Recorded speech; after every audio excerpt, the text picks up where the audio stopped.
Good morning guys. Marami tayong nakahilerang kotse dito pero mga for test drive na itong mga to. So itong dalawang to, mga finishing touches na lang din. Pinalitan na rin namin ng battery. Yun yung isa, nasa sahig pa. Pero ito, kakapalit lang ni Kuya Edwin. So, ayan. Temp check ba? Saan tayo ngayon? Yan.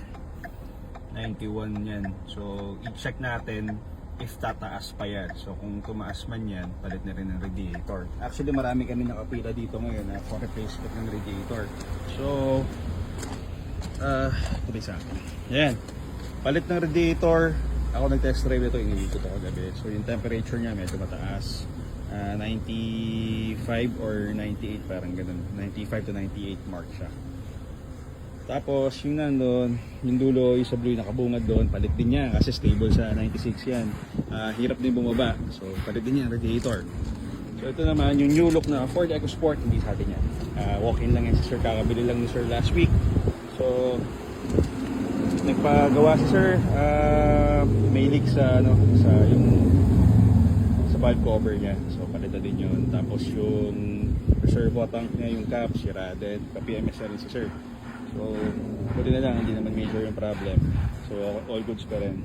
Pero dinala pa rin sir for major check. Ayan. Yung day tucson natin, sold na rin to. Pending na lang yan for test drive. Yung puti, liga, puntahan natin.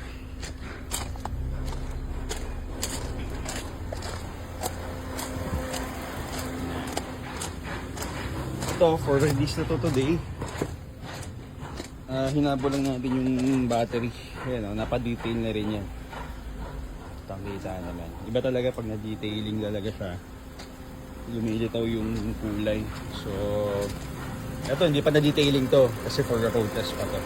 Pinapatino pa to, although yung sa niya, yung sa battery niya napalitan na. Pero for sure, baka isunod na rin yung radiator nito. Kasi ito pinakita ko kanina na medyo mataas yung temp niya. So kita nyo naman guys, pinupulido talaga namin yung gawa. So pagpasensyahan nyo na minsan kung bakit minsan may mga delay talaga yung unit kasi hindi talaga namin pwedeng i-release ng ganyan niya. As much as possible, kung may kaya kaming gawin ng nandito sa sasakyan, gagawin na namin kasi yung pabalik-balik sa amin yung client. Yung tipong for the sake lang na ma-release yung kotse, tapos makabenta kami din, pahala na si client. Yeah. So, hindi kasi kami ganun trumabaho.